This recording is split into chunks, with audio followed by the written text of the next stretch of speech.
ලොකු අයියා අප්පච්චි මැරුණ දවසේ තමයි මට අප්පච්චි උනේ උඹ බං. මට යාළුවෝ හිටියේ නෑ. මට යාළුවන්ට සහෝදරයන්ට ඒ ඔක්කොටම හිටියේ උඹ බං. එහෙව් එකේ බොයි විදිහට ඉන්නවා දකිද්දි මට වාවන්නේ නෑ බං ලොකු අයියා. අපි උප්පත්තියම දුප්පත් තමයි බම්මලේ. එහෙම කියලා අපි ඒ විදිහට මැරෙන්න ඕනද බං? මට නම් බං අපේ ප්‍රශ්න වලට උත්තර පේන මානෙක පේන්න නෑ බං ලොකු අයියා.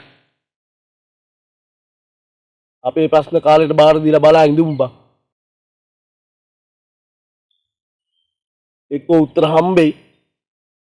නැත්තම් ඒත් එහෙමයි බං. දැන් යමක් පින්නවල රතු චූටි ගාවට ගිහිල්ලා පාටාරි ඩිංගකුත් බීලා ඔහොම ගෙදර යමු. අම්මත් ගෙදර බලා ඉන්නවා ඇති බං. අපි බීපු බීමනාවේ ඇටියට අපිට එහෙනම් දැන් එක ප්‍රශ්නයක්වත් නැති වෙන්න ඕන බං ලොකු අයියා.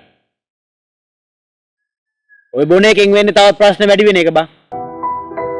මිනිසා සුවඳයි මලසේ නුවණින් එළියයි හිරුසේ